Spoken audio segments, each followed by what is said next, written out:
why abundance is so hard. Because the specificity of this modern understanding of property is that it is a total disposal over things, which means it also comes with a promise of freedom. Like if you own something, you can do whatever you want. That's a wild idea, actually. It's not one that many cultures function very well without having that idea about anything, that you can just do whatever you want. And it would maybe make sense, to be allowed to be totally wild with some things, but the idea that that's our standard relation to resources, to objects, to the world, that's specific to the historical formation we're in. And this kind of total disposal, to be total, of course, includes the right to destroy the thing. Like you need to be able to also misuse it, abuse it, get rid of it. Otherwise, it's not total, the control. And this specific form of property was historically introduced by sort of several mechanisms, one of them being the colonial theft of land, but another being the so-called primitive accumulation or enclosure of land also in Europe. And that story is often told just as a shift in who has access or who owns the things. First, there are commons where several people own something, and then afterwards, it's private property where only the lord of the manor owns something. And this kind of redistribution, or rather, that would be nice, concentrate, like redistribution to a concentration of wealth. That goes along, I find very important to stress, with a shape and the form of property. So it's not just that who has access is changed, but it's what having access means is changed. And to get that new idea of what property means into the heads of people, a lot of, pedagogy of cruelty and also a lot of administration and a lot of reorganization of social structures is needed. And so if we return to Margaret Harcourt, then it's so interesting to see that, so if she was 65, so quite old for somebody in the 16th century Europe when she was hanged. So she lived through exactly that era of enclosure. So in her youth and even like early adult years, you would still be able to pick pears on the commons. And also you would probably share yeast, and wood anyway was kind of, taking the wood for the fire was something that for a long time was still contested and kind of publicly available. And it's very interesting if one looks closer that the things she's accused of stealing are all things that aren't rare. Like yeast, for instance, you can always, if you have a rotten fruit, you can make yeast from it. Like it's not a scarce resource.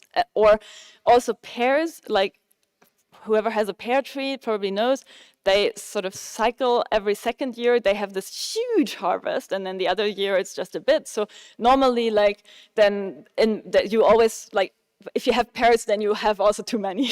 So it's usually not that kind of violation of somebody's possessions if you take some pears. And so the resources she was accused of stealing are some that probably that have only recently, during her lifetime, been propertized and been made into that thing that somebody could own privately. And so I'm stealing that quote from, it's actually from the historian Keith Thomas, and I took it from one of my revered feminist theorists, elders, Silvia Federici. But her discussion then is one of class struggle, where it's like you see that there's a poor woman fighting for her survival against the enclosure of those things, right? She just wants pears like she always used to.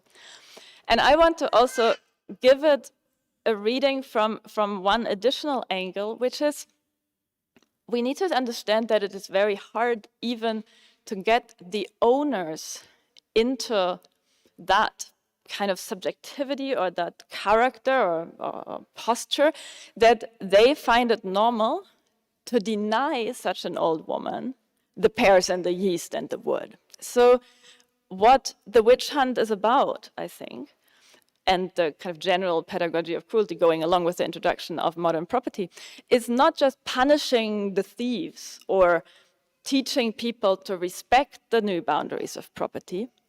It's also channeling the panic and the guilt And therefore, if you're guilty, you have resentment, the guilty resentment of the new owners. So you can see that partly this woman had to be punished and to die because it was so unbearable to be for the owners to be asked and to then have to refuse in that new regime. And you needed to like destroy the reminder of a different order.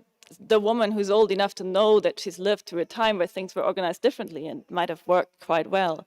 So there is a kind of lashing out, and also like part of how it's done is of course through that bailiff, so an intermediary, somebody who's neither the lord nor the poor, and then he's supposed to strike her.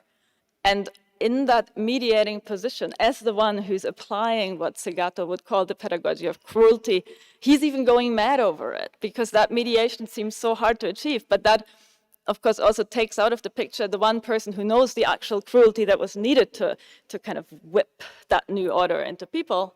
And then he also is kind of taken out of the scene.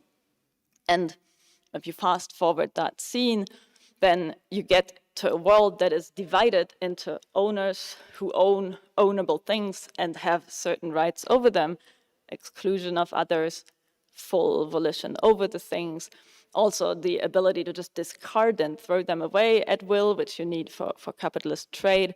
And you kind of enter a new social organization in which a barn from which everyone can take if they need something becomes a really rare and maybe even just utopian kind of Schlaraffenland, how do you call that, like land of abundance fantasy, rather than the standard way to organize resources. And like just maybe as one last reflection that resonates also with some of the very environmentally aware and kind of really also fighting works I've seen her here.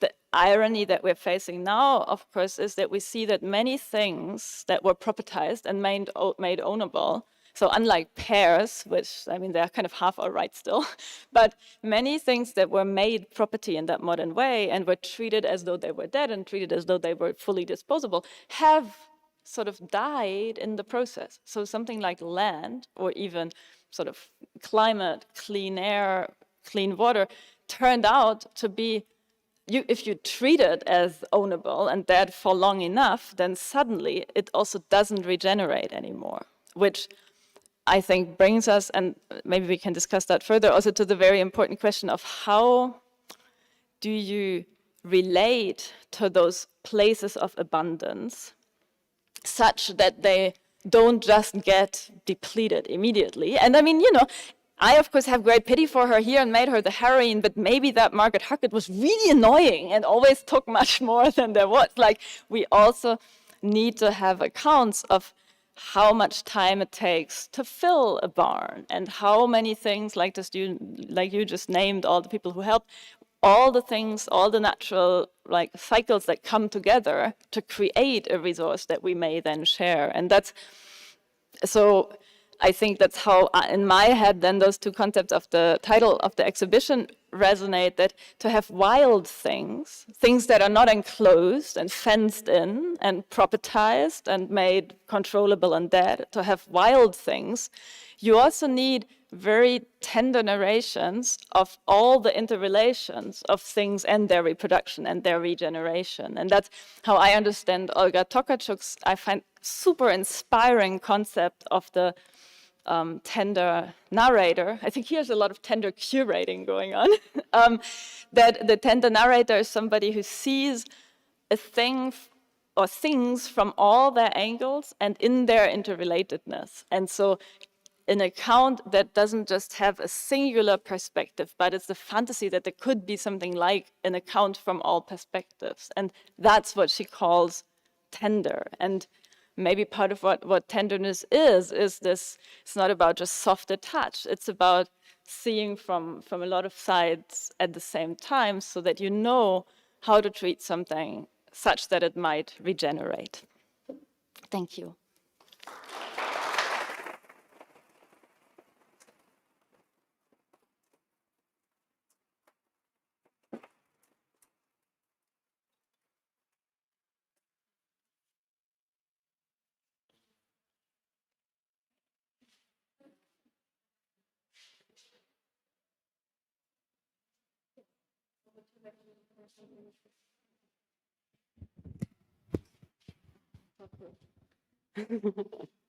Okay.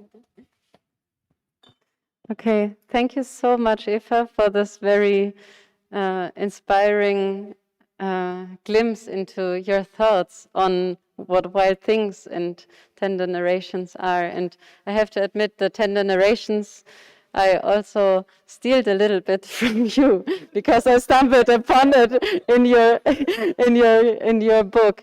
Yes, so I first would like to maybe talk a little bit more about what you said about the lumbung and the barn, and maybe invite you to also share a little bit about this concept first.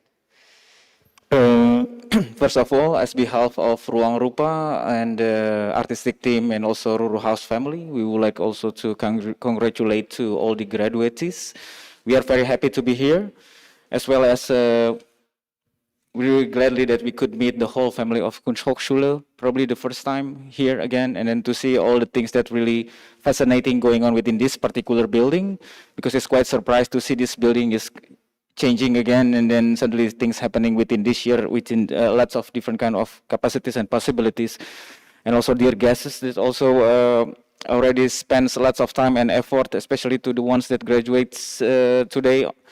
We really humbly appreciate and really thankful for your effort and times, especially to regard the things that happen within conditions nowadays. So yeah, we are really lucky and really happy to be here as a part of the invitations and then how we contribute afterwards. And congratulations for sure.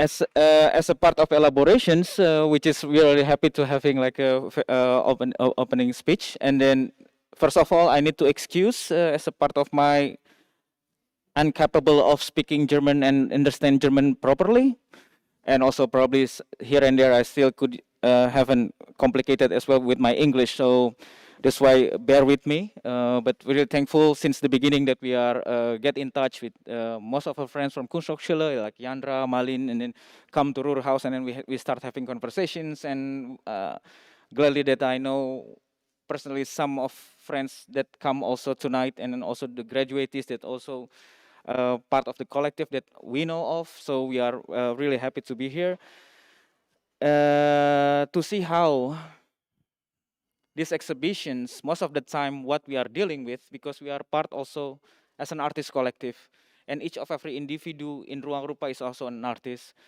and then we are really kind of like thinking backwards toward our practices back in the 90s, because I also was to be a student in the art school, and then to think toward about these notions about that what is exhibition, what is presentation. For us, it's about articulations, how you articulate your own particular thoughts that you've been spent most lots of time dealing with this several different kind of frustrating, and also time wise what you're dealing, especially to regard how you embrace this particular moment and situations. I mean, we dealing with this with the same uncomfortness, and also like different kind of behavior that relates. So that's why to engage within this holistic process as a part how each of every one of you here, not only the graduates, but each of every one of you here is like really embracing these particular notions on how it should work together, and then how you should work on these particular capacities to like really occupy this building, how to share, how to gain these distributions of knowledge is being transferred, and then like how this is could be goes publicly, even to public the ones that you never even meet, or the ones that you never know, and then suddenly they derive with different kind of question, criticism, evaluations, and something like that, which is that's very enrichful in this particular capacities on how you deal with these particular situations. So that's why again, lumbung translated loosely as the rice barn, like many friends in Indonesia or probably in the agricultural context or continents, when we mentions about this lumbung as a rice barn, they always thinking about these particular structures. But for us, it is still embedded, even what now in the what we call in the modern societies. it is indeed true that it's been practicing more than centuries, from the kingdom come up until nowadays generations. So it's always embed this spirits of hopeness. Like this is like the hope. For us, Lumbung is a symbol of hope, symbol of like this is like a software as we call it. It's not like merely about the hardware on how you take your own what so-called surplus and sufficiency up to this barn and then how this barn could share. Each of every particular lumbung for sure have its own definitions, have its own necessities. So this is like what we underline, necessities. What is necessities? Because sometimes you could share some things within particular of your knowledge without any notions about transactional, and sometimes you could as well share your own what so-called surplus without knowing that you are sufficient or not. Or sometimes you are sufficient but you cannot dare yourself to share something. So this is like how we challenge this particular idea. And especially like this is like you mentioned, like lots of different kind of problematics, because what we thought about the things that happen, this is particularly like our point of view. Yeah, sometimes it's kind of like stereotypical, just like to mention, like the Western is always labelizing something, theorizing something, and then put it on the name. But derive again with the things that happen in the local culture, sometimes they already have a name. They didn't have to name it twice, but they need to learn something as a part of how us like keep always learning for the things that happen to the Western world, and then it's come back again, and then suddenly now us is having a chance to like really learning directly to the center of the storm, let's say. So this is like make us thinking like this process actually is not part of only us as an individual, us as a collective, us as a community, us as a neighboring society, but we're always thinking this is a part of the holistic way on how we would like to approach. Because we are very respectful for each of every different character.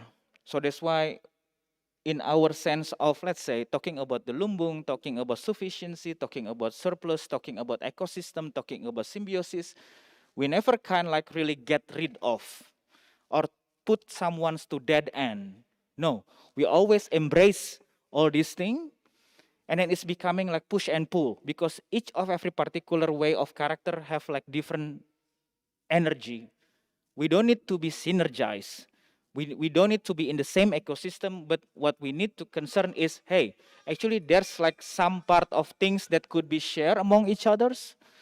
And then so that's why we believe in the trimming or composting it or fermenting it, because we always give a notions that within this particular process, the way that you see lots of works that came right now, actually some of them still like gaining different kind of access, even to acknowledge their own failure, even to show it, this is the things that could be false, or I'm doing some part of mistakes.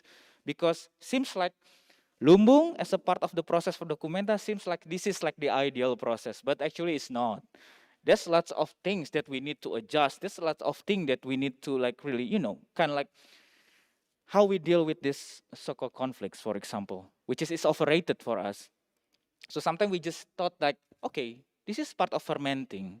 Sometimes you didn't know what it comes out, and sometimes you didn't know what's really happened.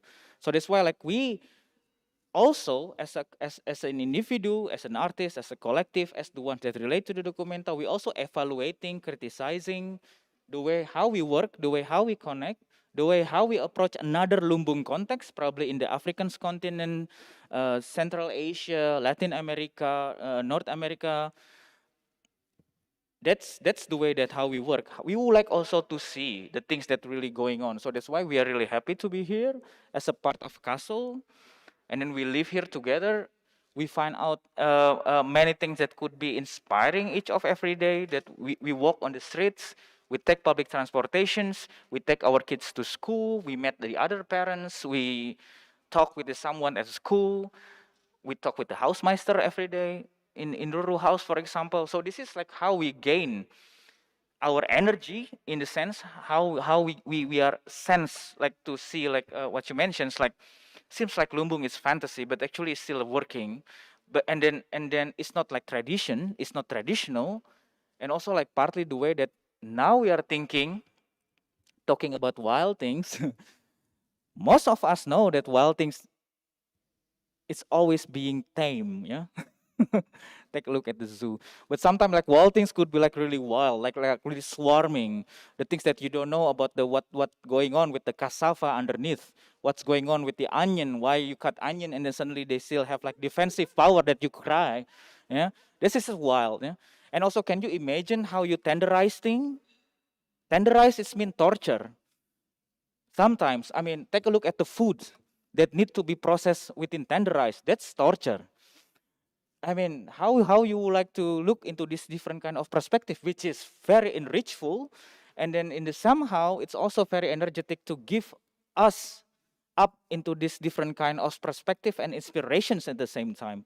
So that's why we always working like this since our college time. So that's why it's really difficult for us as a part of Ruang Rupa or now as a part of artistic team for the Documentas 15. It's like how we formulated things actually, because we don't have like a very solid module that, you know, we work like this. This is our point. I mean, it's quite loose. I think it's quite wild as well in the sense, yeah. But we don't know how it's come up. I mean, for sure there's lots of questions, thinking about the many experience to regard your experience within Documentas, for example.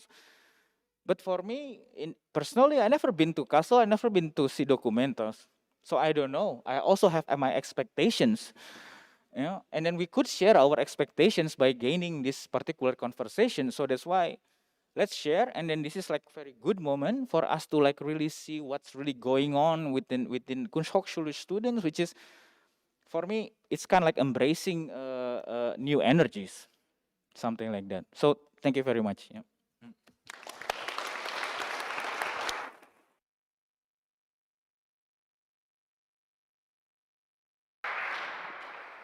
Thank you so much also for your little introduction. I just wanted to mention we will have like a short talk, maybe 10, 15 minutes to not overstretch your patience. And if you have any questions, please let me know, and I'm happy to integrate them in our little talk. Thank you both so much for sharing your thoughts. Would you like to react here?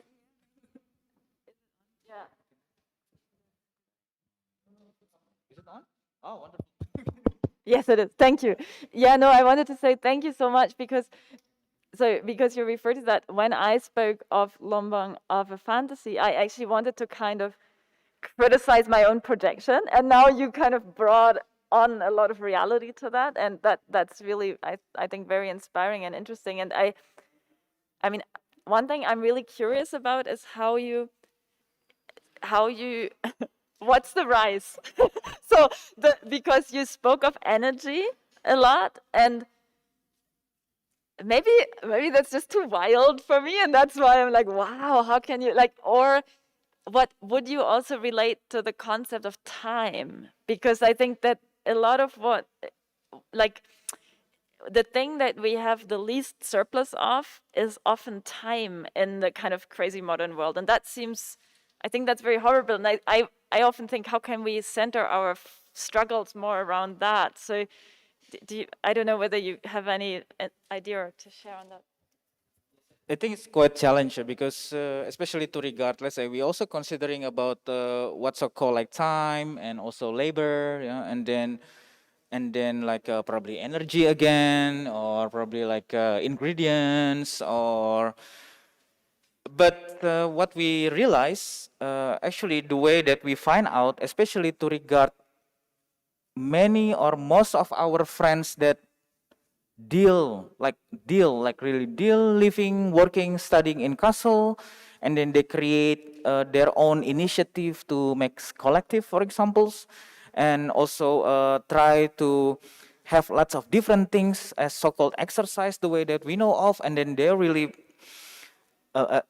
makes us amazed to the things that they did, because we are also dealing in the same thing, especially in the Jakarta's or Indonesian's context. Yeah? Here probably it's much more structurized the way that they could find easily to get like a funding or something like that.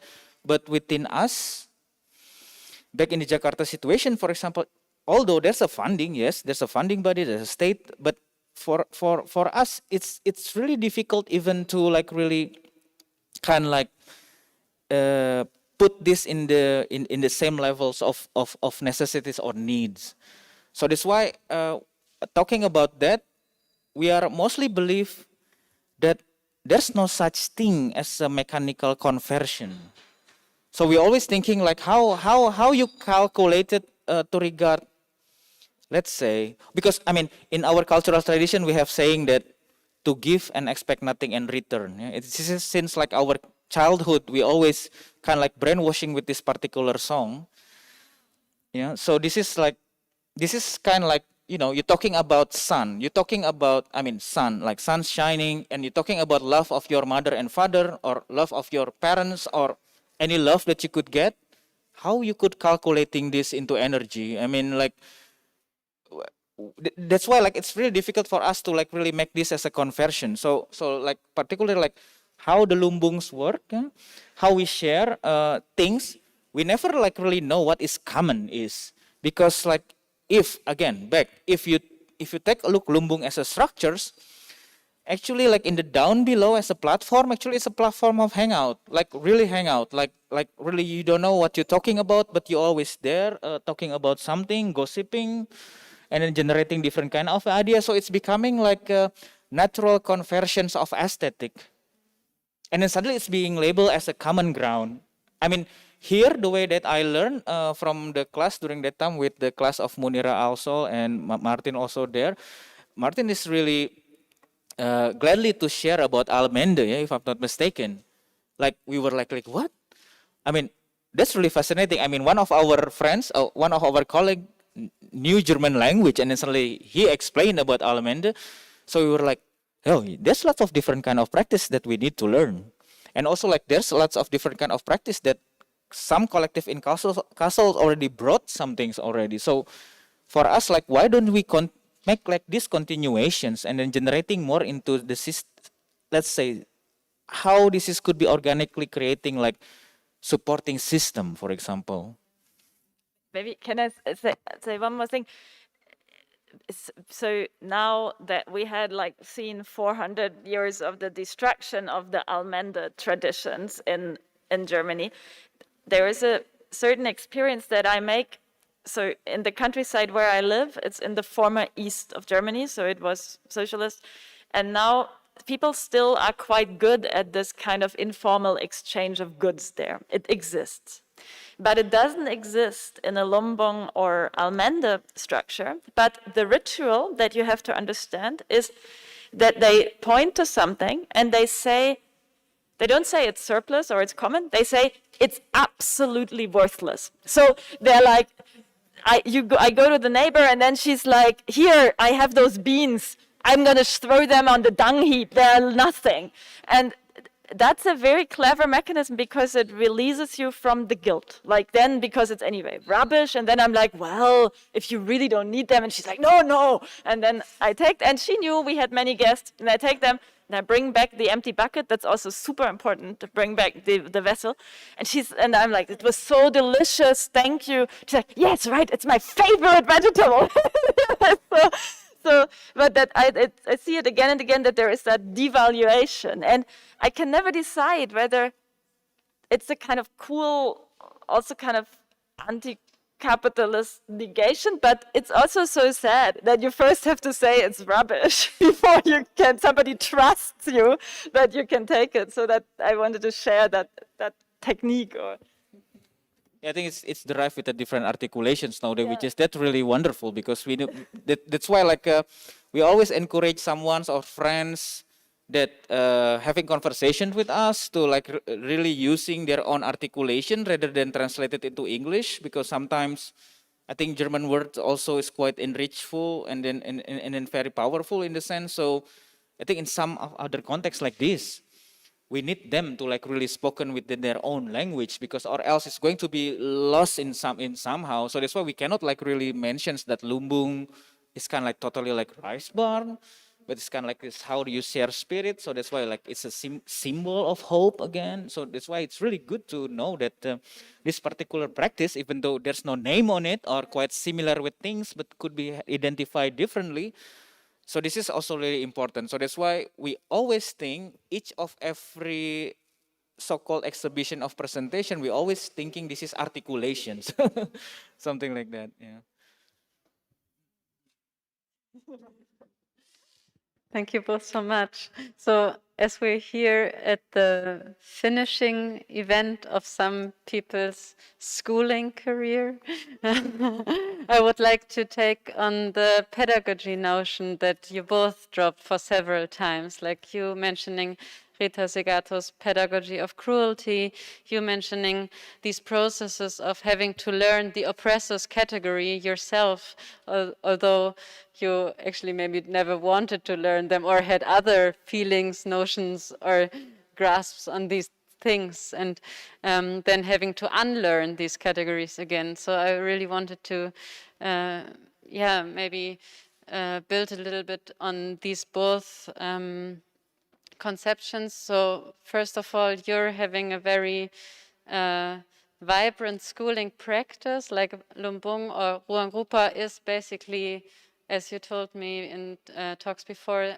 a place to learn, to live with each other, where the learning and the living is very deeply intertwined, and is also about securing one's existence by having a house for each other. So I wanted maybe to ask you a little bit more to explain on that, and then maybe also hand the word over to you again. I think one of our reasons, like one of our main reason to having Ruang Rupa, or why we initiated Ruang Rupas back 21 years ago, actually is because it's a matter of survival.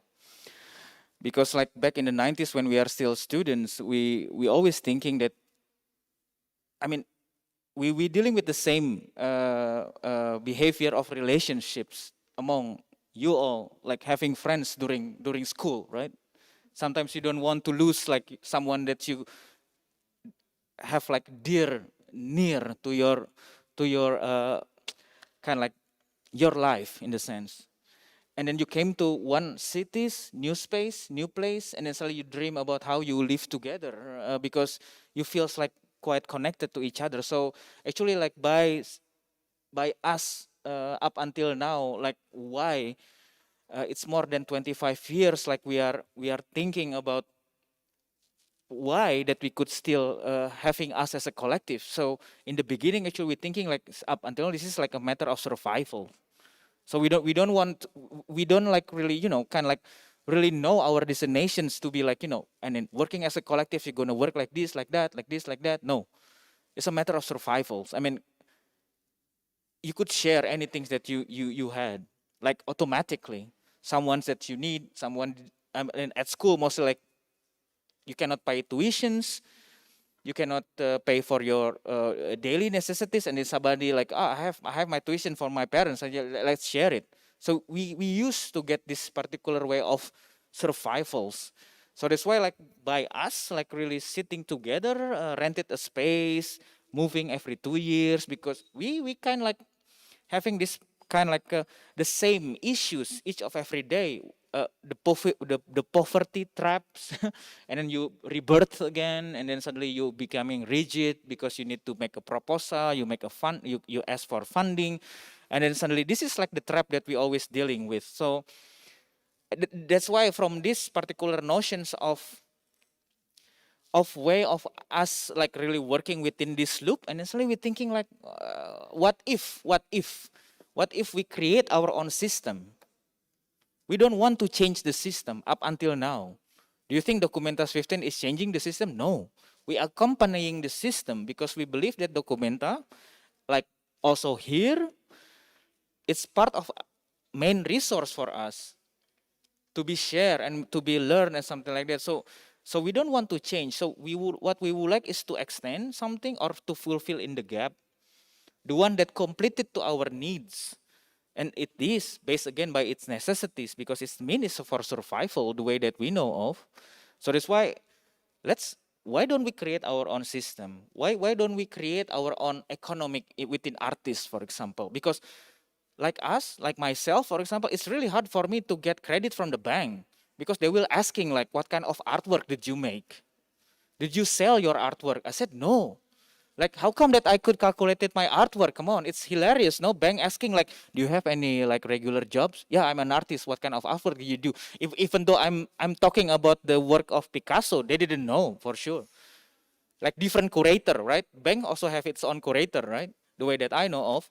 So we always fail to engage with this particular finance or something like that up until now. Up until now, we don't have our own houses. We always like, but we have our own land, gladly, because of the grant. But how we would like to deal with this? Because this is the system. And then suddenly, like, why, if we create our own system, what kind of system? So that's why we create our own business unit. We create our own strategies on how to create. I mean, just wanna back a little bit. Like the one who work with the Documenta as a contract is only 9 of us. But if you know about our ecosystem back in Jakarta is more than 86 of us, and more than half of them is already being payroll since 2015. And then from where the monies come from our collective pot. So we generate our own economy within our ecosystem that insist that's only like 3 collective. It's not only Ruang Rupa. So Ruang Rupa, Serum, the one with art and pedagogy, and the one that working closely with the printmaking studio. And then if your question, do you sell art? No. I mean, probably, I mean, like less than 2% of Jakarta's artists came to the art market. That's really terrible. I mean, that's not terrible at all because we could create our own market anyhow. So this is like the challenge. Yeah? There's no such thing as ideal, but we are really happy about it. So we need to like really pushing toward like not to imposing it, but to like really let's make something. This is not innovation, just like you mentioned. Like everybody's already practicing this particular economy, right? So we don't want to impose anything. We would like to see like if we would like to share like this, what's the ripple come in? Because the ripples is a part of our evaluations. Yeah, just like the surfer. You go to the oceans and then you challenge yourself and then the wave coming back to you and then see how you drive, how you get on your board or something like that. And you just go directly to the edge of the shore again and then you return back again. That's part of your evaluations. Do you step up on the board and you succeeded or not succeed? But you always playing fun with the water anyhow. But yeah. That's an important part of the evaluation as well. The fun. I maybe just try to pick up on 2 things, and I'm not sure I'm going to get them together, but they are somehow connected in my head about what you said about assisting, like not coming here to change the documenter, but somehow assisting it in its or mediating its self-transformation. And that to me sounded like such a good account of what, well, maybe a tender in pedagogy is, where you actually really trust that a thing can transform itself and it's not you doing it. Like that would be cruelty or that would be disposing over it. But like some still helping it to change. And so for me now, sorry, wild abstraction, coming from the critical theory tradition and the Frankfurt School, then you're taught a particular way of how things change, namely dialectically. So there is that idea that every entity, and especially kind of historical societies, change through their own contradictions, and that like through the crises and conflicts the new is born. And I've been in my schooling always kind of so troubled by that because I can see it's a very rich concept and also good because it doesn't have the kind of authoritarian outside. The things change themselves. And yet I think there is a kind of negligence or abandonment because where's the midwife? Like, who's helping this? Like, I just don't believe it. Like, I think nothing just changes from its own crisis. And there's always something that helped it along, or some kind of glimpse of hope, as you said before, that gave the direction but wasn't visible. So, and like this idea that that could be pedagogy, to be that kind of outside that helps nevertheless the internal change, that yeah, that's something I would like to believe. And instead of, because there is also a kind of cruelty of being like, well, you just need that contradiction, you need that suffering, that will lead somewhere. And that's a kind of, that's sometimes true, but then if it leads somewhere, it's probably because there was also something else than just cruelty in the mix. So Thank you very much. Are there any questions also from the audience?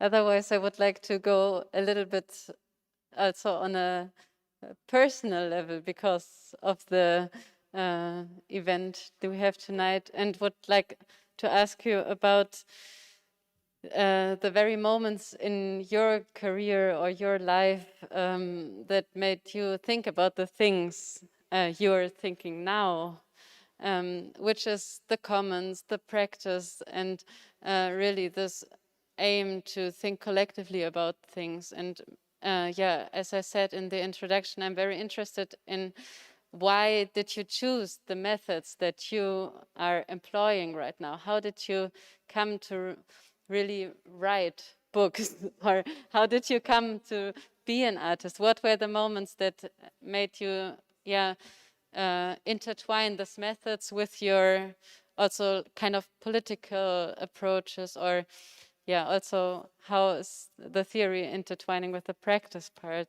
at some point? I hope it's not too much of a big question. yeah. So that's probably really narcissistic of me, because of course people are not all the same, but I always find it really weird that not everyone is writing books. Like, to me it just seemed like, why would you not do that? Like, and then a lot of the time in my life I would not do that because there were other more urgent things and more dramatic work that needed to be done, or work that I needed to do to be paid for. And I mean, the decision to, the possibility to write the last book depended on me deciding to leave academia, at least for a while. And that definitely came from a kind of realization of, whoa, I'm in here because it's supposedly about ideas and writing and books, but I never have any time to do any of that. So maybe actually I just go put myself elsewhere. And then in that process, one of the things that were very important was also living in a collective. So there was some kind of safety net of like knowing that I could take a risk while some other people were doing like having my back or our pantry. So, and then of course that makes, like, I think that's one thing about like the method of just focusing on the urge to write and really do it, that was that combination of wanting to break free and having the safety. And maybe I say one thing about the method of propertization critique, or of the content that I just said. I think that comes from very concrete experiences, and also one could say a struggle that my mother, who still lives on the land that we had rented and that I grew up on, is facing, because it was farmed organically for a long time by my family, and there are some even extinct species, and now her contract is gonna end and it will go back to the landlord, to the owner. And he's very much looking forward to putting the poison everywhere and killing all those weeds. And so this idea that, like, because like, to me, it's just so inexplicable that somebody should be allowed to do that. And so then I guess that's one of the, I mean, you can never know why you think something, but if I have to give a story of why I think about the destructiveness of property, here's a story that I think matches that. Very interesting what you speak about the net. Actually, yeah, it's very helpful in a sense. Yeah, I mean, probably it's like within my personal experiences, or probably the way that how we are seeing us in back in Indonesia, uh, we the first challenge is uh, to like really recognize what is Indonesia's, because Indonesia is archipelago. It's a huge archipelago, and then it's more than 17,000 islands, as mentions. And then I cannot like really realize like to know different friends that could come from other islands, because most of the time I live is in Java Island. And in Java, there's a lot of different province. I came from like the tribe called Sundanese back in West Java. So I came like came from like kind of like a small tribes, but actually it's quite big back in Indonesian tribe, because we have more than 4,000 tribes anyhow, with a different kind of language that derive within our tribe. So, and also within this particular context of, let's say, colonial, we don't have like so-called ab origins or indigenous, because we are living mostly in the cultural society, cultural community up until now to regard these particular practices, and after we being colonized 350 years anyhow, so we still there practicing our method and practices. So that's why we don't divide in the sense of there's like origin people, not origin people. No, I still have my own tribe back there. So something like that. So this is like also the challenge. Like the main reasons on how I came to Jakarta back in 94, for example, I don't have any idea about art school. I never like really know about what is art school, what it's in it. And then suddenly I pay for like what? I mean, during that time, it's I pay like around €2 within nowadays conversions, like €2 to get my first form coming to art school. Went to cinematography faculty. I don't have any idea what is cinematography, but the way that I know of this is sounds really cool. I mean, I love movies, I watch films, but this is sounds very cool. And then suddenly you involved with what's so called cinematography, and then one of the interview mentions like, "What movie did you see? The last time that you see the movie?" I said like, first Muppet Show back in the back in the 80s, like I think 86 or 85, I don't know, I forgot. That was like one cinema complex back in West Java. I watched a Muppet Show, and the other is the Ten Commandment. That's like colossal movie, I said. And they said, yeah, I know. Yeah, for sure, you know. I mean, they interviewed me. So this is like my basic, yeah, my basics like knowing. But actually, like when I really engage with so-called, oh, thank God, I really went to the art school finally, because I found lots of these diversities to like really acknowledge different kind of individuals that relate to my related practices, like in the cinema. So when I become, for example, sound recordist in the documentary field, for example, back in the 97, for example, and suddenly I met like different friends, and we said like, this is really cool strategies to gaining more friends. Like not like into educations, yeah. It more like into relation to the friends. So so since that I was calculating, like should I still pay tuitions or not? Because for me it's really important to spend my own money to creating friends rather than paying tuitions. Actually, back in 98, the economic crisis starts, so I don't have money at all. So I cannot pay tuitions, I cannot pay my things, but I still have friends. So since that, I was thinking like, probably that's my strategy to have a like entrance to becoming an artist, is because I would like to acknowledge different kind of friends that could be coming like my friends suddenly, you know, bad or not, but still my friends, something like that. So this is kind of like a, I always spirited that way in the sense, and also it's matched to other Luang Rupa's friends also. I mean, family. They're always really creating like more into this friendship capacity rather than the art itself. I mean, for us as Indonesians, to like really travel, engage with the biennale, triennale, or whatever so-called in the artistic world of practices, first we have to deal with the visa, and we have to pay the visa to come across a border, to come aboard. And we always love to see like what kind of airplanes that we're going to use, and then what kind of airport that we're going to, you know, estimated time of arrivals. And then suddenly we met other friends. We met like a housemeister who helping us, our assistants, our curator, and then suddenly another artist friends coming. So for us, probably this is only one of other reason that we make friends rather than the notions of the, you know, art itself. Yeah. it's really difficult to explain. So sometimes it's kind of like really hilarious sometimes. Yes, thank you so much. It really gave me a great glimpse into how certain moments would have changed your thinking about, yeah, also theory, also ideals. I think it's time to move on in our program, although I would have loved to ask even more questions. I really loved your formulation about Documenta not being a system but a resource.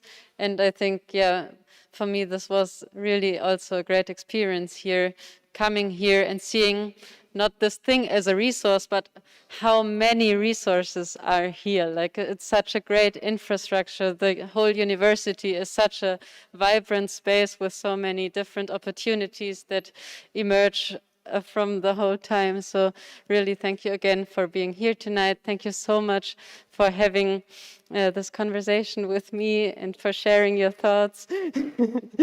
I hope we continue it later, but now it's time to have one final.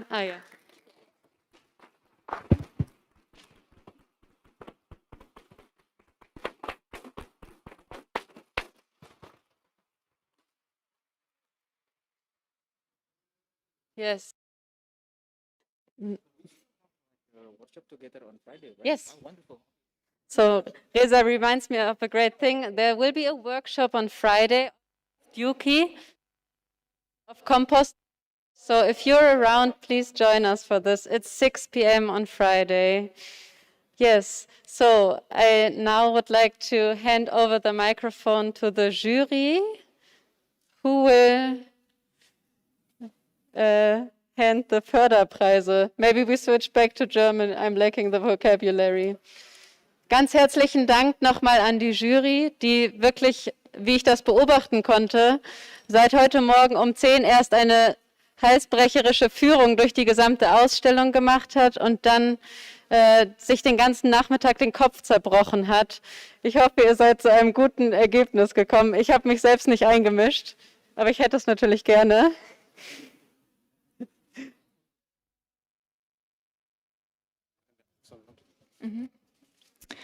Hallo, schön, dass ihr da seid und schön, dass ihr zuschaut.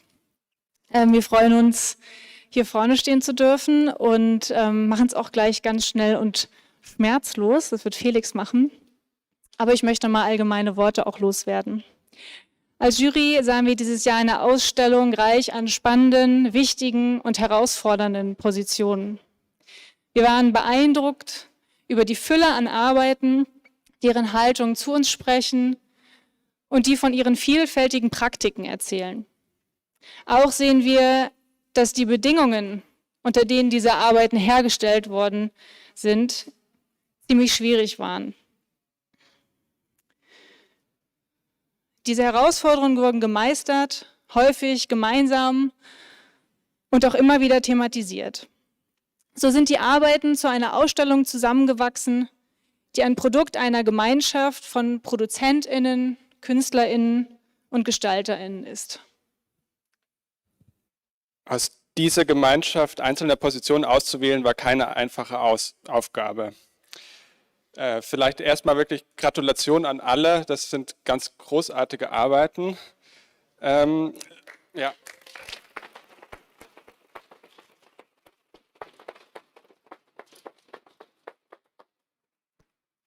Wir haben uns nach langen Gesprächen dazu entschieden, 2 Preise dieses Jahr zu vergeben, die je mit 4.000 € dotiert sind. Die Preise gehen an Frauke Rohnkohl,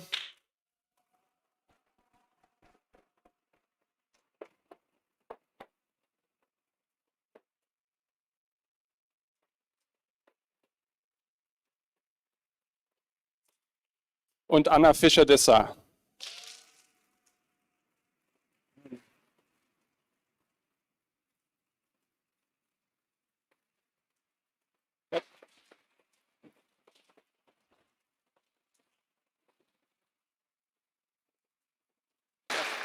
Also vielleicht könnt ihr euch, wir müssen noch was zu der Begründung auch sagen, das ist dann so irgendwie vielleicht auch ein bisschen unangenehm für euch, aber nee, also hier stehen bleiben, dass man das... Genau, man muss euch anschauen können dabei. Erst zu dir, Frauke. Es ist sichtbar, wie viel Arbeit und Recherche in die Produktion von Business as usual oder auch Bau geflossen ist.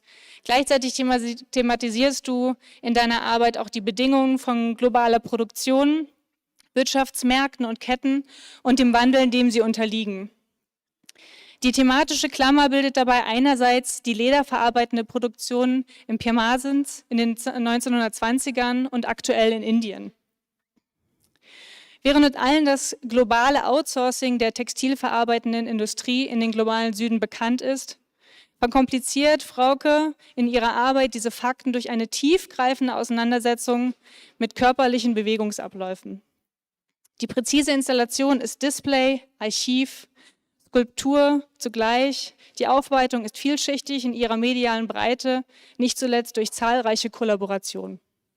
Wir sind neugierig, wie du an dieser Arbeit anknüpfen wirst. Herzlichen Glückwunsch.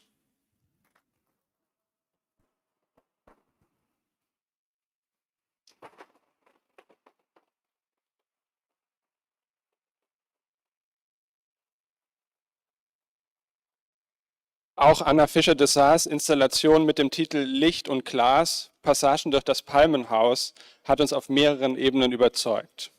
Das Thema der Arbeit ist die Geschichte, Ästhetik und gesellschaftliche Funktion des Palmenhauses oder noch weitgreifender das Verhältnis von Natur und Kultur. Anna Fischer-Dessars findet mit ihrer Ölmalerei auf Plexiglas nicht nur eine angemessene mediale Form, die Materialität des meist aus Glas-Stahl-Konstruktionen errichteten Palmenhauses zu aktualisieren, sondern sie ergänzt ihre malerische Forschung auch mit filmischen Elementen. Die Installation ist durch eine große Sensibilität für Fragen des Displays gekennzeichnet, die erneut auf die Palmenhausarchitektur rekurrieren, ohne je mimetisch zu werden. Wir sind gespannt, wo sich deine Praxis in Zukunft hinentwickelt. Vielen Dank.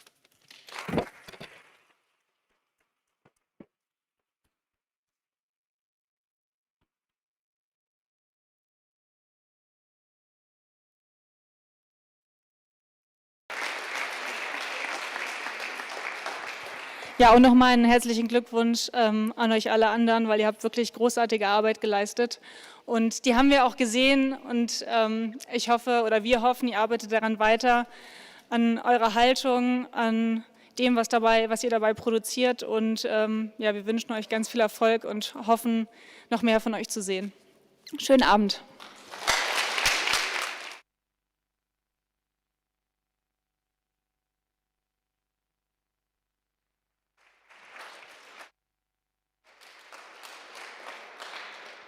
Ich würde gerne noch was sagen. Ich bin super dankbar für diesen Preis, weil ich diesen Preis mit einem großen Aufbauteam teilen werde. Diese Arbeit, die ich gemacht habe, ist nicht möglich, wenn da nicht ein ganz großes Team dahinter stehen werden würde. Unter anderem eben auch diese Examensausstellung. Und ich gucke jetzt gerade mal kurz zu Marlene rüber. Das ist dein Einsatz. Wir haben was vorbereitet für alle. Ich nutze jetzt mal den Moment einfach, weil wir möchten uns bei allen Ausstellenden auch bedanken, die eben mitgemacht haben. Ich würde gerne mal alle Ausstellenden nach vorne bitten.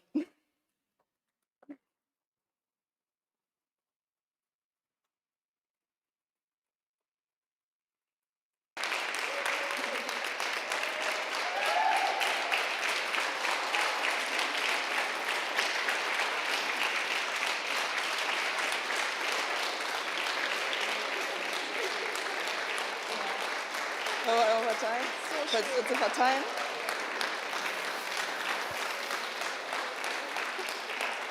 Wir verteilen jetzt hier so ein paar Blumen. Einmal alle hier rüber. Noch ein Stück. Und dieser Dank hört noch nicht auf.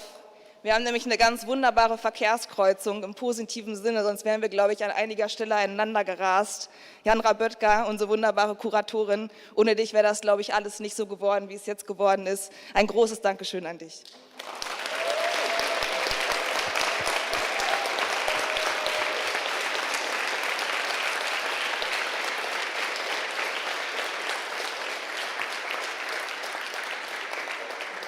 Jetzt muss ich noch jemanden um die Ecke schicken. Wir haben natürlich auch ein Geschenk für Jandra, das steht noch da hinten unterm Stuhl. Ich hol's mal schnell.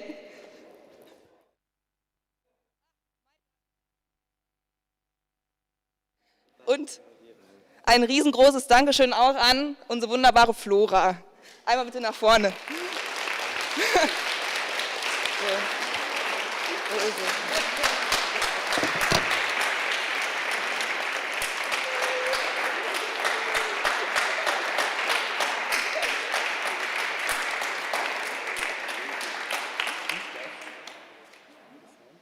Ja. Jetzt können wir uns wieder setzen.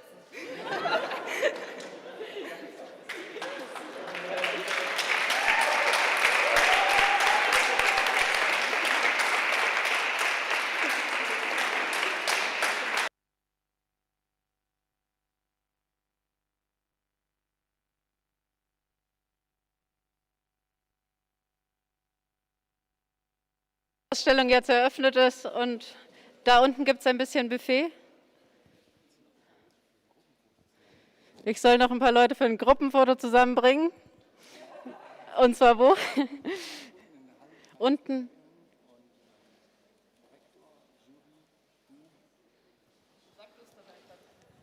Also, genau, ja. Es treffen sich unten noch für ein Gruppenfoto der Rektor, die Jury, die CDW-Stiftung und die PreisträgerInnen. Und du. Genau, danke für eure lange Aufmerksamkeit. Ich hoffe, dass ich eure Geduld nicht überstrapaziert habe. Ich eröffne die Ausstellung. Und es gibt noch eine Überraschung. Wie viele denn noch hier? Ja, also aufgrund der Corona-Lage haben wir lange hin und her diskutiert, wie machen wir das jetzt? Sektempfang hin und her. Wir haben die Regel, ihr dürft euch einen Sekt nehmen, dann müsst ihr euch aber noch mal hinsetzen, müsst also noch mal ein paar Minuten auf den Stühlen aushalten, dürft da den Sekt trinken und könnt dann die Ausstellung anschauen. Genau.